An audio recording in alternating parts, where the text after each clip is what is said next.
What's up everybody, it's CJ and I'm back with another Sims 3 furnishing video. So today I'm going to be furnishing 250 Redwood Parkway, and this is another one of those houses that I got sent from Concat. So for one, Concat is a content creator if you don't know, and she streams on Twitch and she does YouTube videos, but she's also working on a Sunset Valley save file right now. I don't know how far along she is. I know she did a video recently where she went over it, but I haven't seen it yet because I'm waiting for it to come out so I can look at it for a video. Like I said, she's working on a Sunset Valley save file. So she built a couple of nautical homes and she sent me 3 of them in all. This is the 3rd one. If you want to go back and see the first 2 that I furnished, I will leave a link to those linked down below. And I am, like I said, going to leave a link to Concat's content link down below as well. Me and her do a couple of stream collabs every so often. So I'll leave a link to my second channel if you want to watch any of those collabs on stream. They're kind of fun. We play Roblox and other games. It's really fun. But this house is a 2-bedroom,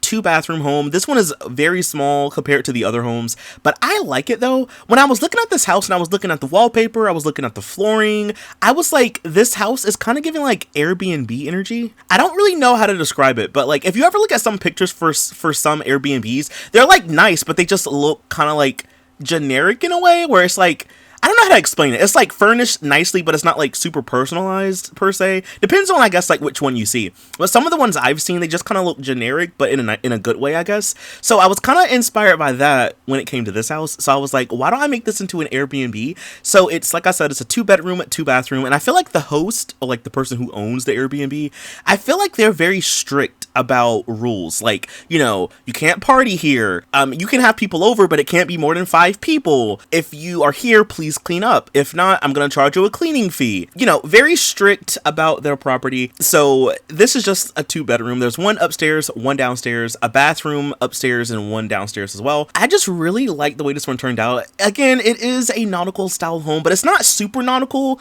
like the other 2 were. I feel like the furnishing style for this one is a little bit more closer to the one I furnished a couple days ago, the second home that Concat sent, where it's like a light brown and cream white kind of color. So that's kind of what I went with this house. But I was also trying to like have this house be like a little bit generic, but in a good way. Like I feel like you would see this house and be like, oh yeah, this is like apartment for sale or Airbnb that I can you know, live at or whatever. So I kind of wanted something kind of like that for this house. So it's furnished, like all the rooms are furnished, you know. So this is the 1st bedroom, and as you can see, it's not super big. So I was only really able to squeeze in a single bed. We have a computer desk and we have a vertical dresser. It's the one that comes with Generations, and I used to use this one all the time and I haven't used it in a while.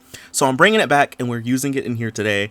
And you know, if you look around, you'll see that I'm using some nautical objects, you know. If anything, I feel like this house is like a beach cottage. It is like right by the water in game, but I feel like if this was real life, this would be like one of those houses that are like in a nautical town, you know, not per se on the water or right by the water, but it's like in a place that water is kind of nearby, you know. So for this one, as you can see, I'm also using some nautical objects. We have the seashell lamp, the seashell art piece on the wall. Going over this way, this is like where the kitchen and everything else is going to be. So I decided to kind of tear down the wall for the kitchen just so this space could be a little bit more open. I did like the idea of this house having a closed off kitchen. Maybe it's like a slightly older home, so it has a closed off floor plan, but I wanted to kind of open it up a little bit. Maybe we could pretend like the host kind of renovated the house a little bit, so you know, there's like new appliances and stuff, but still like an old home. It still has old bones, you know. So for the kitchen, I kind of have it in the corner, and I'm using the Pets countertops and stove. I didn't use the Pets fridge this time. I just used one from the base game, but the stove and the countertops and cabinets are all from the Pets pack,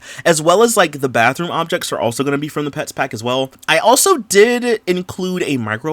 I was going to include like a coffee machine, but like realistically, if you have a sim that stays here, you're going to need a counter space anyway. So I kind of left it empty, but you can always, I guess, add one if you want. Maybe get rid of the microwave.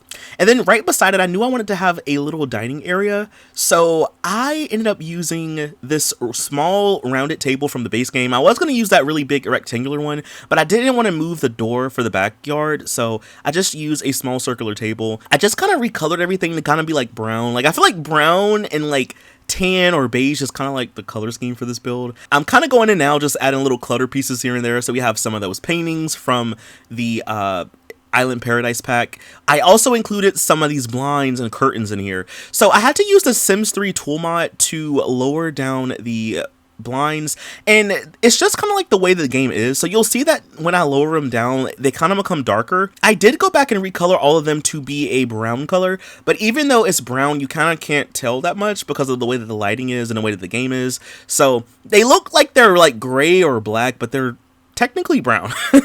Like, I even make sure they're brown. It's just I had to use the Sims 3 tool mod to kind of like lower objects down. And again, if you don't know what that is, it's a mod. It's kind of like the Sims 4 tool mod, where it allows you to build in ways and, like, you know, place objects in ways that you can't normally. So I use it for The Sims 3 from time to time, and you don't need to have the mod installed to download this build, by the way, so you should be fine if you don't have it. I just like to like point it out every so often when I think about it, because I know some people ask questions like, hey, how did you like lower that or raise that up, CJ? So yeah, it's a mod. I'll leave a link to the mod link down below if you do want to check it out, but you don't have to have it. So over here, this is the living room section, so I included a really small TV. I feel like that's something you would probably see sometime in a place like this, like a smaller TV, but there's a small TV. We also have a game console, you know, so they do accommodate you with some stuff. I myself have stayed at an Airbnb before, and believe it or not, it was a nautical themed Airbnb. But in my defense, it was right by the beach, so like it kind of makes sense, you know. I myself have stayed at a nautical Airbnb. It wasn't quite like this one. It was a little bit more like, you know, like furnished and stuff, and it did have a lot of nautical objects, you know. But it wasn't like this one, you know.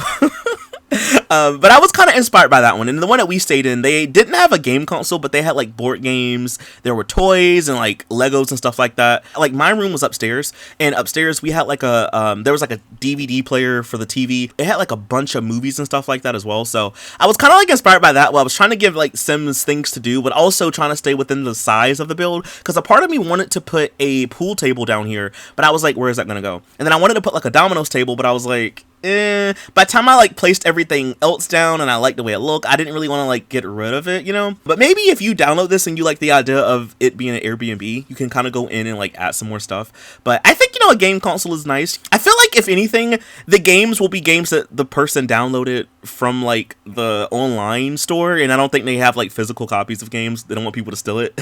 So yeah, there's a couple games up there, you know. So now we move to the upstairs portion. So for the hallway, it wasn't really that big, and I didn't really know what to put. So I put a chair, and I also put a plant. I did also use one of those fish that you can mount on the wall. And then I also added a little magazine rack. So, you know, I can imagine maybe Sims want to just read something. Maybe they're waiting for someone to get out the bathroom or something.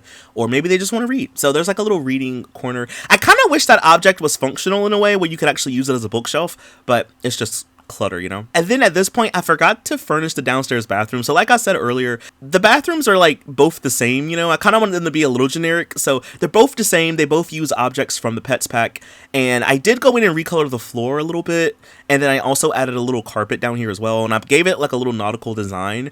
And then the mirror that I'm using is from the base game. But yeah, so both bathrooms have showers. There is no tub in this house, but both bathrooms have showers, they have tubs, and they also have sinks. Like I said, they're completely the same. Like I use the same objects, same color and everything. So yeah, there just is no tub, by the way, but if you want to add a tub, you know, you can do that if you want. And then the last room that we have to furnish is the bedroom upstairs. So for the bedroom, I use the bed from the seasons pack. I kind of had like a slightly like bluish teal green kind of color scheme going on in the bedroom. I later went back and I added some curtains in here, and you'll see it in the other room too. I'm using the curtains, I believe they're from Supernatural, and I did recolor them a little bit. So I feel like I kind of went with like a teal greenish bluish kind of color in here. I use the end tables that come with the Island Paradise pack. I also use that vertical dresser from Generations. I have it over there in the little nook space. And then, you know, if you look close, you'll see that I use like some boats from the Generations pack just to kind of have up. I also put a light preserve on the wall as well. I'm also putting some more of those blinds upstairs as well. So maybe upstairs you can see it a little bit better. They are actually brown. They just look kind of gray downstairs. But in the end though, that's pretty much everything for the inside of the house. Now when it comes to like landscaping and stuff on the outside, the only things I really done in the backyard, there's like a gazebo in the back, so I added a couple of park benches. I think I used the ones from the Island Paradise pack, and then I also added a little water sprinkler. I feel like it's one of those things where like it's included when you stay, but the host asks that you don't use the water sprinkler because they don't want to mess up the lawn. But there is one technically if you want to, but they don't want you to use it low-key. But I did put a water sprinkler back here, and then I also added a little fire pit because I'd imagine, like, you know, maybe you might want to have a little place where you can like roast things, you know. The host does ask that you put it out after you're done. But in all, that is pretty much it for the entire build. I do go back off camera and add some outdoor lights just so you can see a little bit better at nighttime. But other than that, though, that's pretty much everything. If you want to download this house, I'm going to leave a link down below. Thank you, Concat, for sending me these builds to furnish. I had a lot of fun furnishing. But I'll see y'all in the next video. Bye! Thanks for watching!